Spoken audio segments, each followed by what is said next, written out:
Good morning. It's good to be back with you this morning. Good to see you this morning. You have already encouraged me today. I've got a box full of goodies that I can snack on at the hotel, so I don't have to DoorDash this week, and I appreciate that.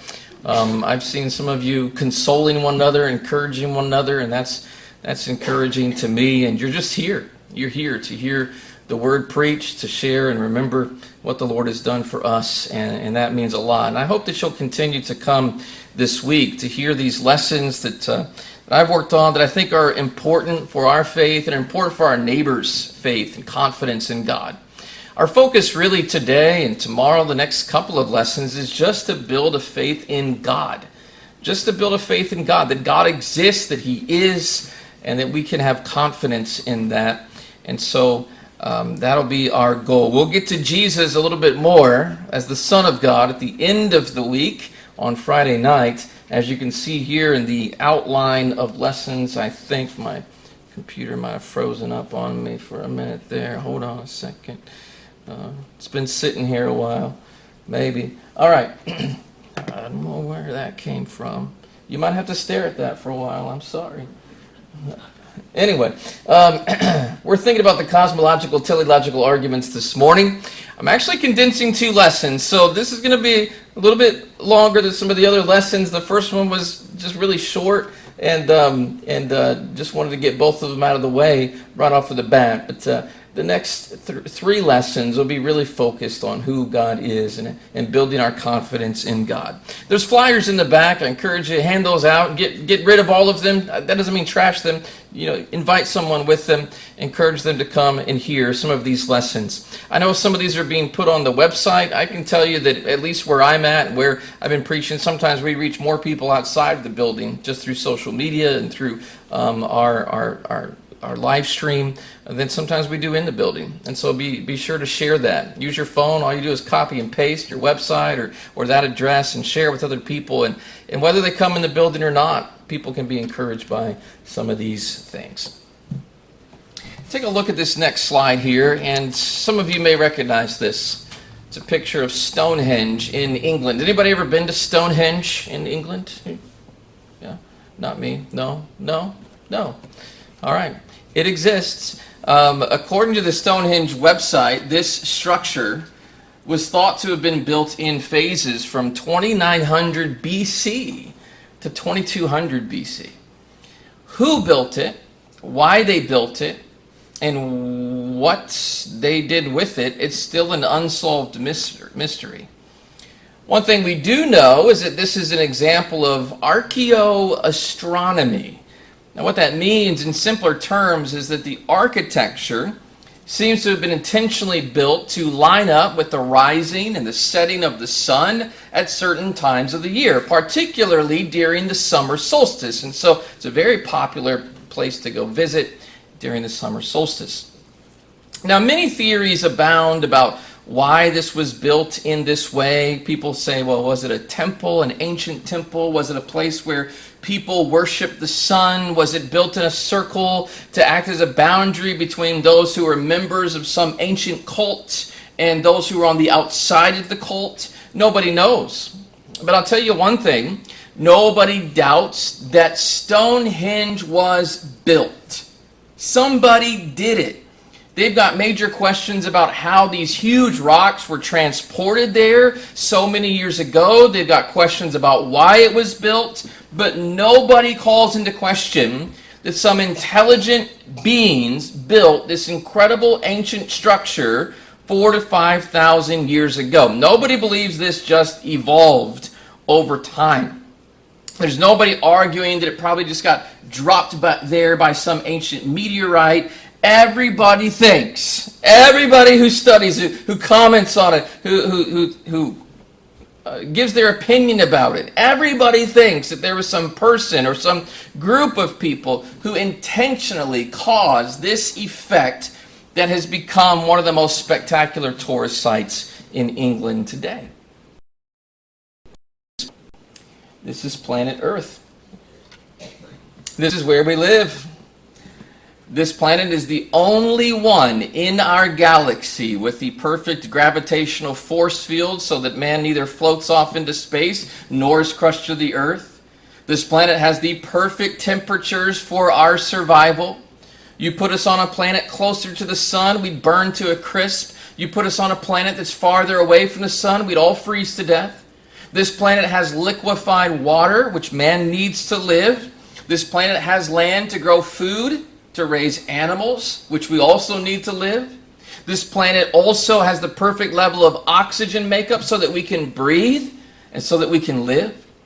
And with these types of indicators, certainly most people would believe that there must have been some intelligent designer behind such an intelligently designed planet, right? I mean, if we can see Stonehenge, which is a big pile of rocks, and that requires a designer, even if we don't know who the designer is, certainly we can see that planet Earth in our universe must have been designed, right? How did man get here?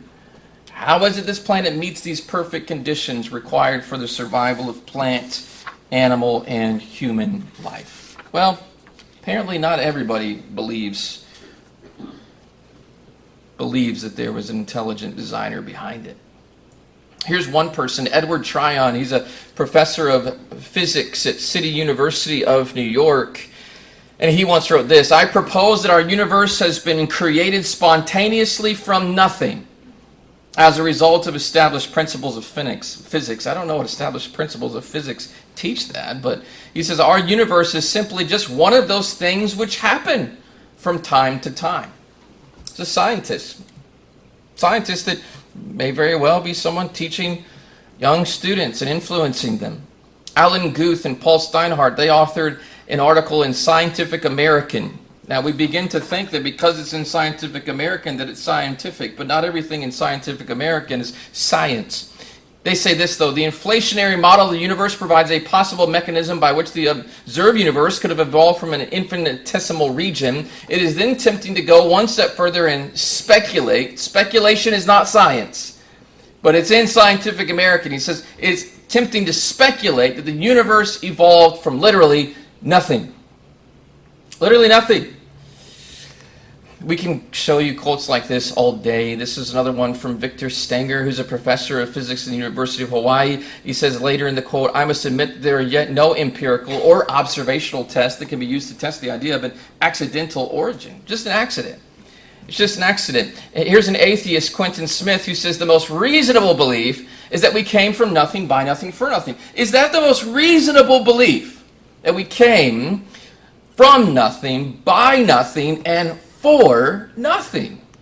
He says it's reasonable, but is it really? Here's another one, Bill Bryson, who writes in A Short History of Nearly Everything. He says, "It seems impossible that you could get something from nothing, but the fact once there was nothing and now there is a universe is evident proof that you can. You can get something from nothing," he says.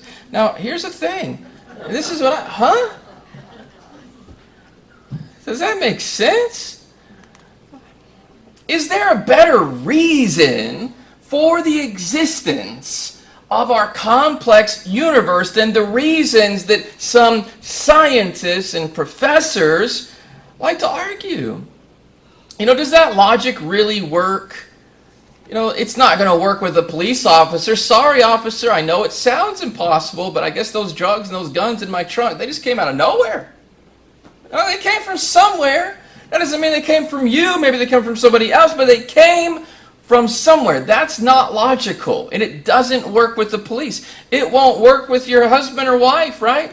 You have a lot of Amazon packages that show up on the porch, and you connected to that. You have a lot of things on your credit card statement that show up, and you just say, "Well, honey, I have no idea where those charges on the credit card statement came from. They just showed up out of nowhere." No, they came from somewhere. Maybe somebody hacked your credit card, but they came from somewhere. That's not logical. Or does this really work? Our universe is simply one of those things which happen from time to time. Just happened. Some scientists have phrased, Earth's lucky break. It's just a lucky break. Just an accident. Look, I don't think that this is common sense. I don't think this is common sense. William Lane Craig, and I would recommend anything that he's got on YouTube that you can watch, anything that you can read from William Lane Craig, incredibly intelligent, but he is quoted as saying this in Lee Strobel's book, The Case for a Creator, which is pretty good stuff too. He says, the idea that things can come into being uncaused out of nothing is worse than magic. At least when a magician pulls a rabbit out of the hat, there's the magician in the hat. But in atheism, the universe just pops into being out of nothing with absolutely no explanation at all. I think once people understand the concept of absolute nothingness, it's simply obvious to them that if something has a beginning, then it could not have popped into being out of nothing, but must have a cause that brings it into existence. So how do we have the earth that we see today? Well, there's really three logical possibilities. Three logical possibilities as to why the universe exists. Some could argue, well, the universe is eternal. The universe is eternal, and it has always existed. It always will exist. But there's a problem with that. Scientifically, there's really a problem with that. And that is that most scientists do not hold the view that our universe is eternal. That's why the Big Bang Theory existed in the first place. It's because most scientists do believe that there's evidence the universe had a beginning. Robert Jastrow is an astrophysicist. He writes, about 30 years ago, science solved the mystery of the birth and death of stars and acquired new evidence that the universe had a beginning. He says, concurrently, there was a great deal of discussion about the fact that the second law of thermodynamics applied to the cosmos indicates the universe is running down like a clock. And if it's running down, there must have been a time when it was fully wound up. Einstein in 1915 was the first to realize with his general theory of relativity that the universe was either exploding or was imploding, implying that the universe is not eternal. In the 1920s, there was a Russian mathematician, Alexander Friedman, and a Belgian astronomer, George Lemaitre, who were able to develop models based on Einstein's theory. They predict the universe was expanding. Now what that means is if you go backwards in time, the universe would go back to a single origin before which it didn't exist. And astronomer Fred Hoyle called this the Big Bang, and the name stuck, the Big Bang. Craig cites other scientific finds that indicate the universe had a beginning. Hubble's discovery of distant starlight in the 1920s, the background temperature of the universe that's discovered in 1965, and the origin of light elements. All of this is just to simply say that the universe is not eternal. Even scientists admit the universe is not eternal. It had a beginning. It had a starting point. It has an origin. And so that leads us to two possibilities. Well, did the universe create itself? Is it a self-created universe? Or was it created? Did someone create it? The self-created universe violates other scientific principles. For example, it violates the first law of thermodynamics. What is the first law of thermodynamics? It's this: matter nor energy can be created or destroyed in nature. First law of thermodynamics. The evolutionists would have us defy this scientific law as they explain the origins of the universe from a naturalistic standpoint. They attempt to argue something can come from nothing. That also poses a problem as we consider life itself. There's another scientific law, it's the law of biogenesis. And the law of biogenesis is simply that life comes from life. You cannot get life from non-life. Okay, spontaneous generation, that has never been observed. Spontaneous generation has not been observed. And so to argue that life came from non-life would be to defy the law of biogenesis. So you have two scientific laws that are violated if the universe has created itself. Every effect has to have an adequate cause. That is the law of cause and effect. The law of cause and effect. In plain words, the law of cause and effect is this: you cannot get something from nothing. And that, the law of cause and effect, is essentially part of what is known as the cosmological argument. Here's the cosmological argument. I think it's really simple once, forget the fancy word, but once you actually see it written out in syllogistic form, you can understand what it is. The basic form of the cosmological argument, which has been proposed in different wording by different people.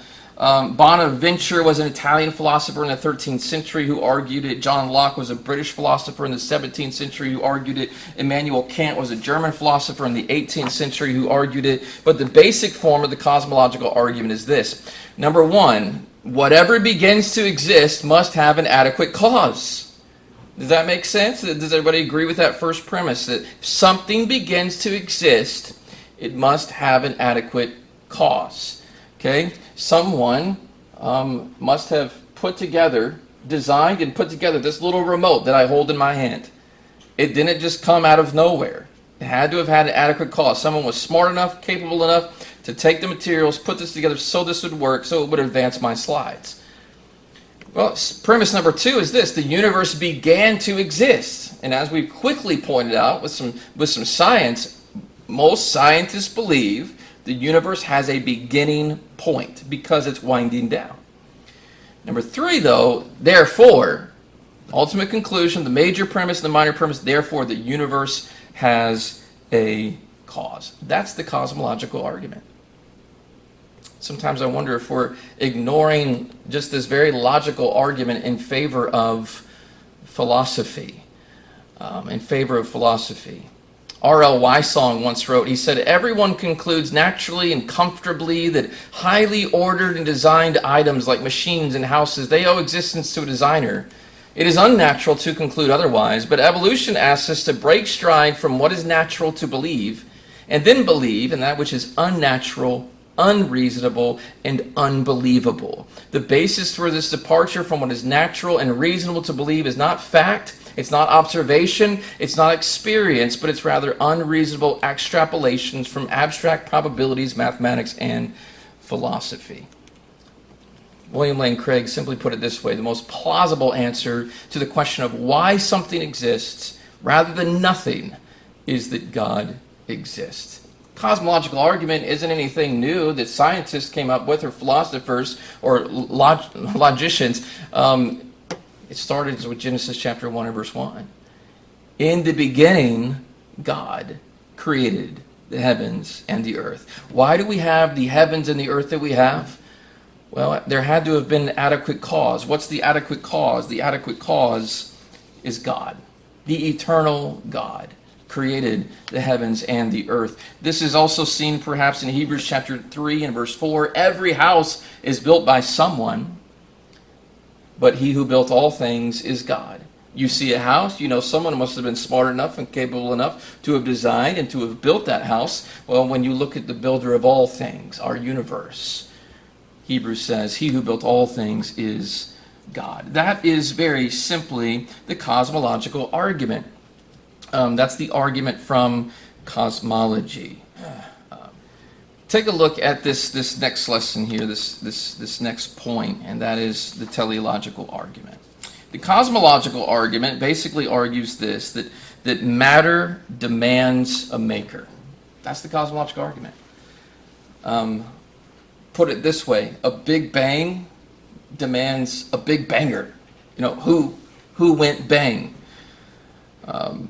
God's word simplifies it for us, that God is creator. He's the all-powerful God who has the power to create. But there's a second logical and biblical argument to prove the existence of God, which I think is the stronger and one of the strongest arguments for why our universe exists the way that it does. And it's called the teleological argument. Now, take a look at the teleological argument.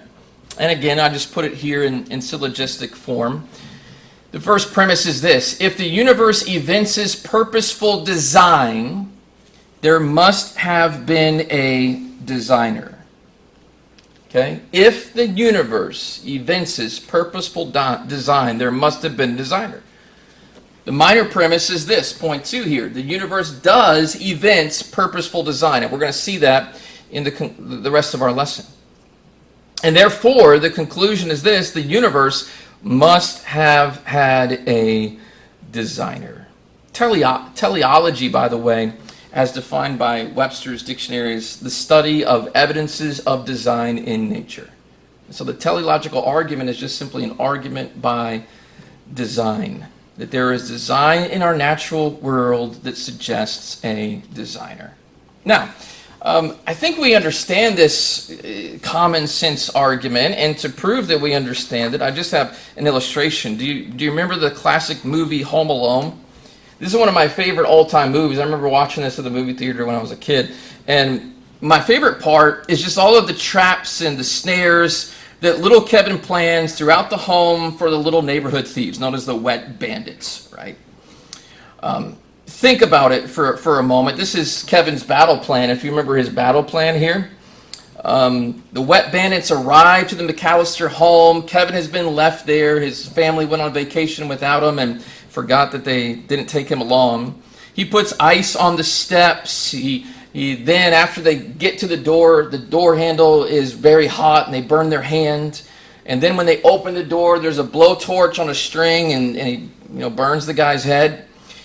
He's got tar on the steps coming up from the basement, so when they found another entry, there's tar that's on the steps, and then there's a nail in the steps, and he puts his foot into that nail. Then when they finally get into the upstairs, there are micro machines on the floor, and they slip on the micro machines. Then there's glue and there's feathers, so they basically get tarred and feathered. There's paint cans on the rope. You remember as they come up the steps, the paint cans swing off of the rope, and there's iron on a light string that comes down through the laundry chute, and then there's the tarantula on the face. Would you conclude that all these things, that they're all there by coincidence, or does the body of evidence suggest that there was a mastermind behind it all, right? Remember all these scenes from BB Gun, I didn't even mention that one, all these scenes from Home Alone. Were just all coincidences, or was there a mastermind? Well, of course, we understand.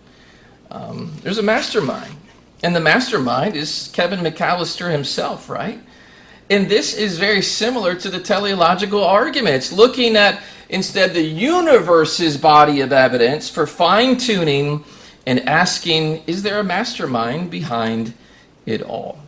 And so I want you to consider some of the evidence. John Gibbon once described life on our planet as Earth's lucky break.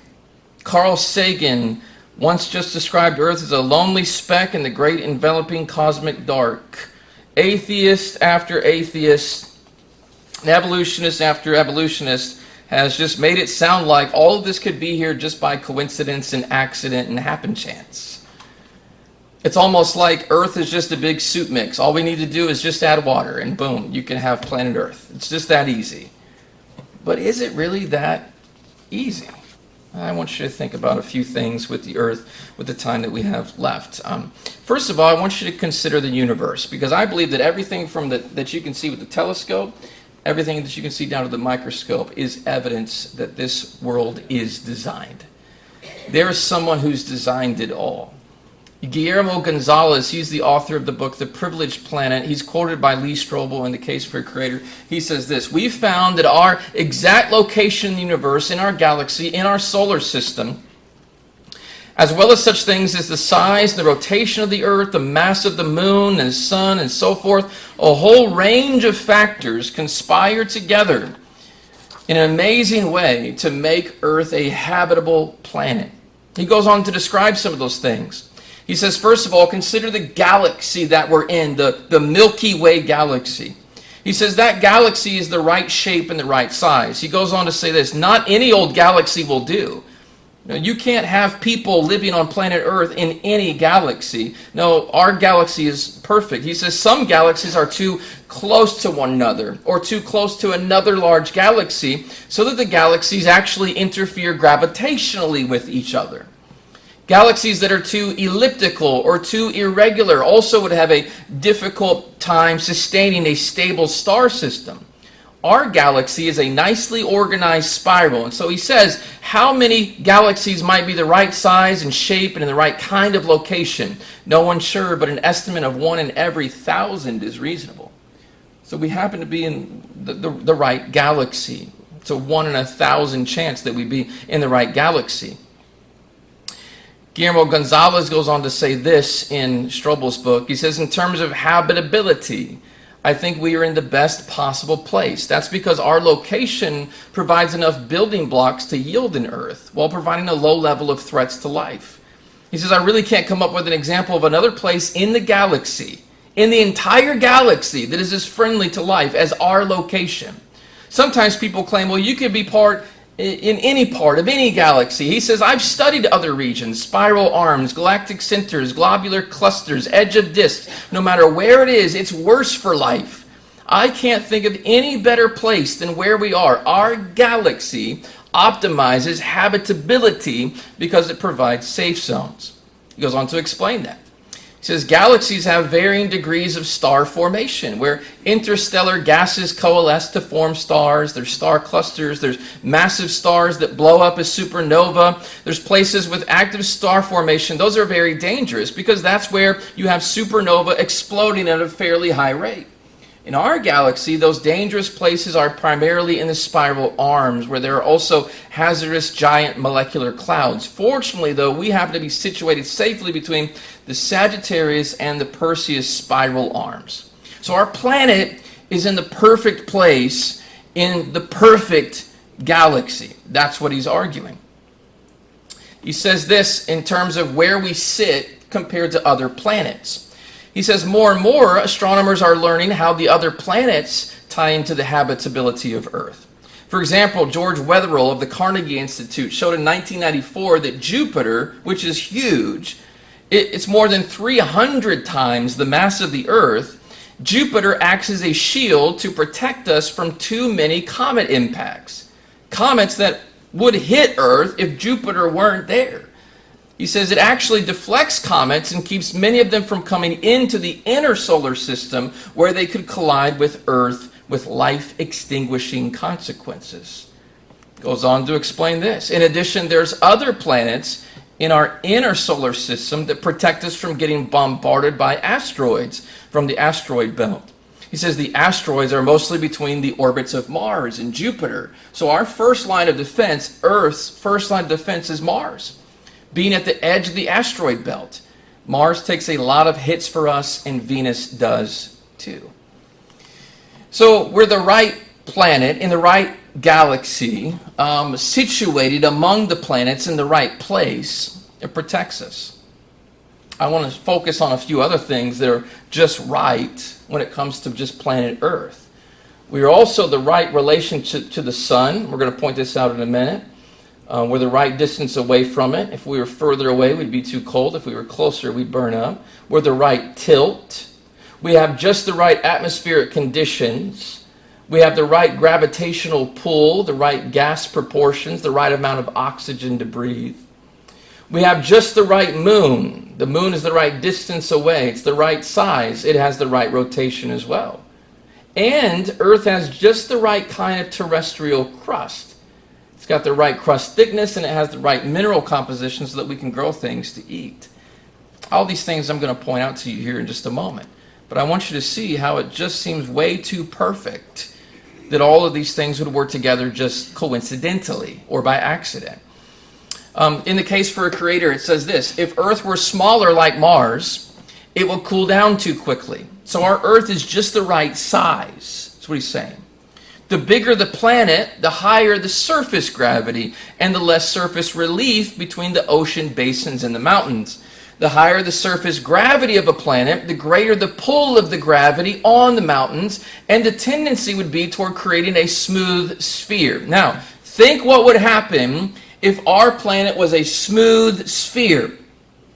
The Earth has a lot of water in its crust, and the only reason that we're not a water world right now is because we have continents and we have mountains. If you were to smooth out all of the land, the water on Earth would be at a depth of 2 kilometers. You would have a water world. Would we be alive if this were a water world? No, you'd have a dead world. So we have just the right type of crust. We have just the right amount of gravitational pull. If the gravity was stronger, it'd push the mountains down. We'd have nothing but water. That's just all coincidence, I guess. Goes on to say this: water provides a sort of natural heating and air conditioning system for the land areas of the earth.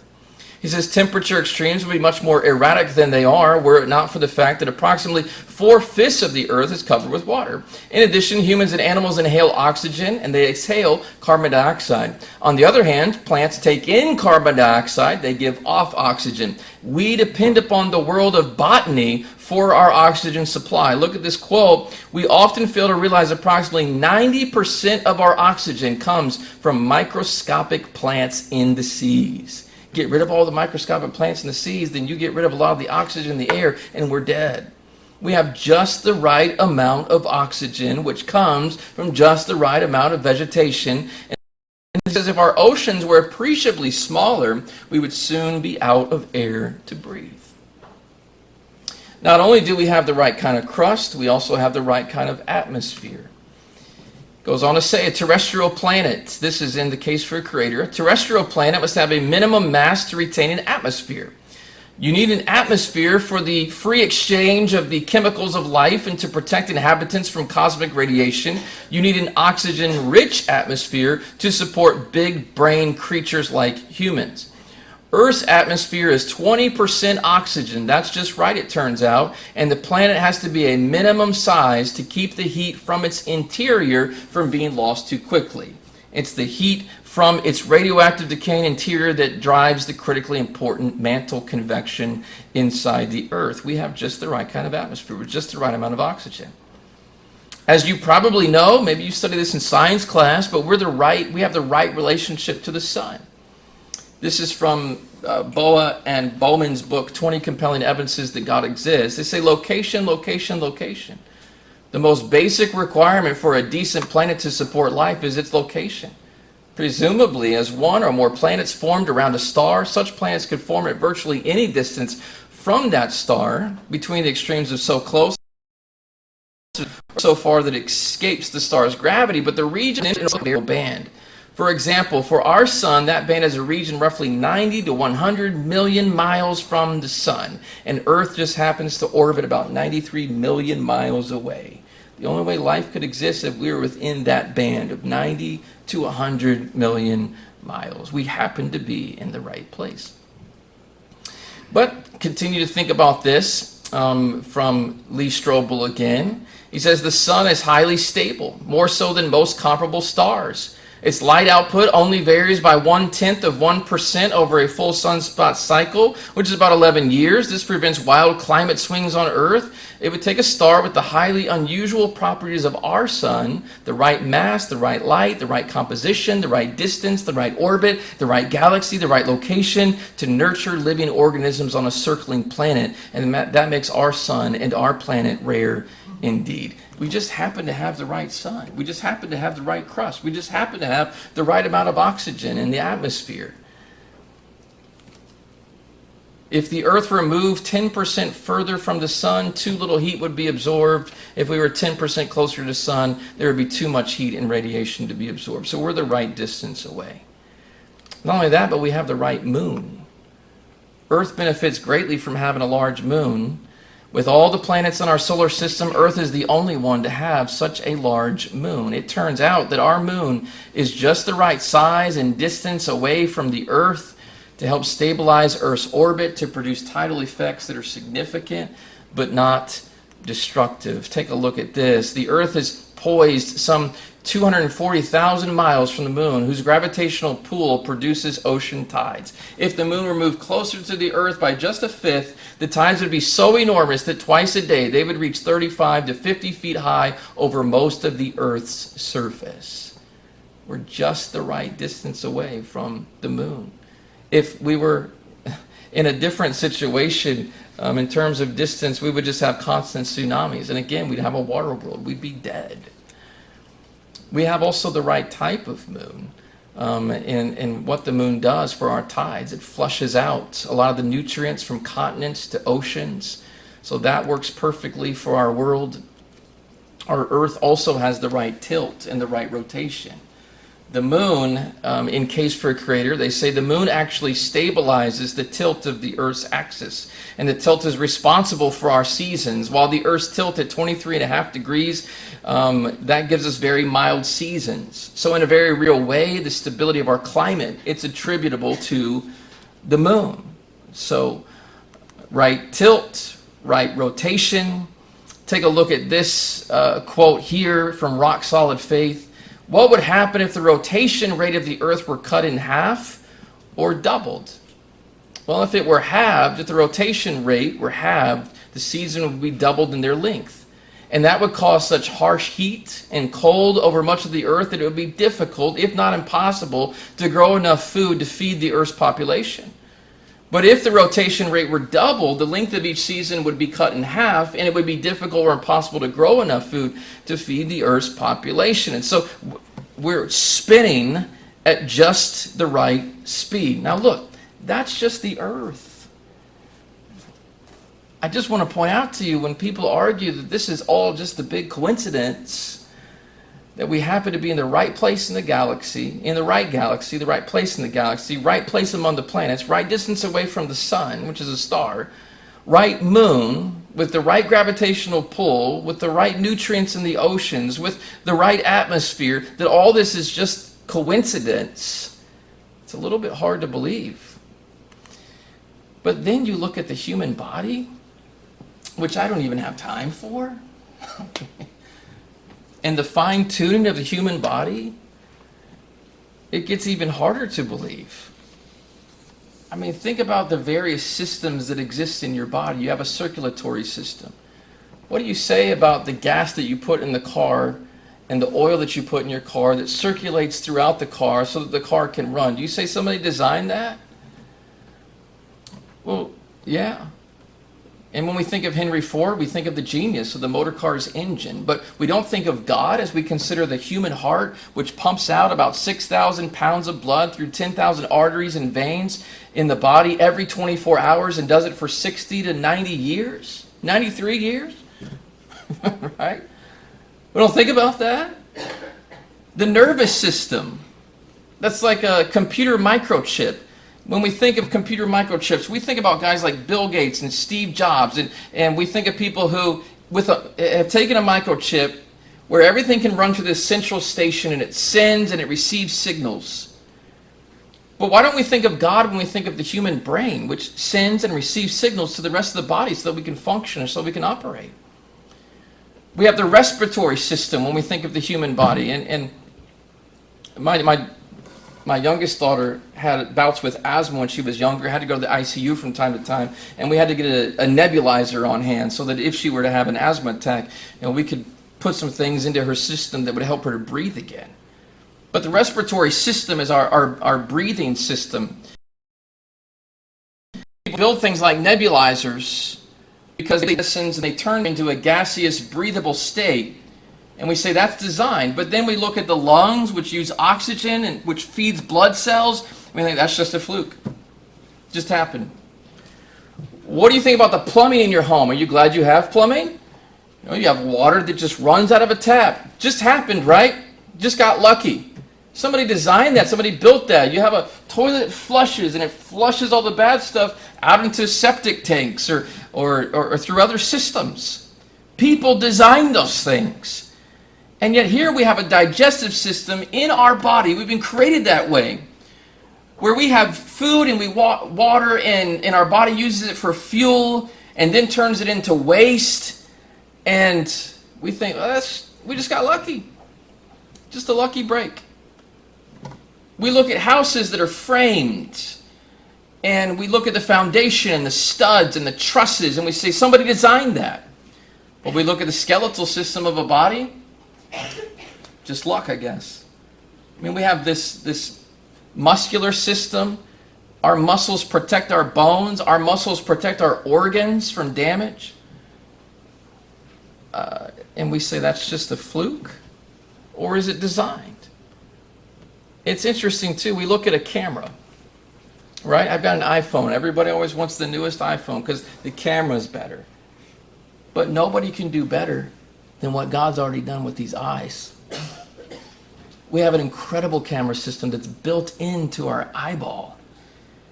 And people can see the camera and say that's design, and we look at the eye and we think that's chance. And we haven't even touched on the amazing design elements that we see in some unique animals like the camel, the giraffe, the chameleon, the eel, the skunk, the bombardier beetle, the hummingbird, the kangaroo, so many more. God's design is everywhere. We see it in the fine-tuning of the human body. We see it in all of these things. Is this just a lucky break, or is it the evidence of a powerful God? Well, I could quote scientist after scientist, and I have a lot of quotes here, and we don't really have time for all of them. But scientist after scientist actually argues that indeed there is evidence of design when we look at our world. They may not want to give that credit to God, not all of them, but the Bible does. And the Bible declares to us the teleological argument, that when we look at design in nature, in the human body, in our universe, in our planet, even in our DNA, which we'll study Monday night, the heavens, Psalm 19 and verse 1 says, declare the glory of God, and the firmament shows his handiwork. Who's behind it? God's behind it. Day unto day utters speech, night unto night reveals knowledge. If you will explore the heavens and you will explore this earth and you'll really think about how perfect it is, it declares to us that there is a God. Psalm 8 verse 1 says, O Lord, our Lord, how majestic is your name in all the earth. You have set your glory above the heavens. When I look at your heavens, the work of your fingers, the moon and the stars, which you have set in place, what is man that you are mindful of him, and the Son of Man that you care for him? The conclusion of inspiration in Psalm 139, you formed my inward parts. Why do we have these organs, these muscles, these bones? Why do we have all these things that work perfectly? Because you, God, you formed my inward parts. You wove me in my mother's womb. I will give thanks to you because I am fearfully and wonderfully made. The more you study how awesome the human body is, the more you can come to this conclusion that we are fearfully and wonderfully made. Wonderful are your works, and my soul knows it very well. And Paul put it this way in Romans 1 and verse 20. Paul used this argument. An argument that we're going to have to use more and more in a skeptical society where people don't believe. To get them to read the Bible, you're going to have to share with them some evidences like this so that they can understand the God behind the Bible is the God behind the universe, the God behind creating you. He is the God of all.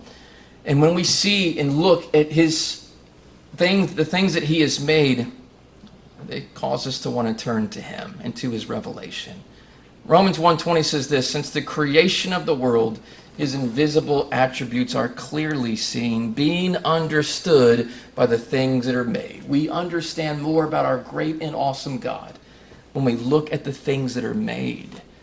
And we understand his eternal power in Godhead, and we are without excuse. God teaches us in two different ways. He teaches us, first of all, through creation. Through creation, we can look at the created world and we could see evidence of design and of his glory and of his grandeur.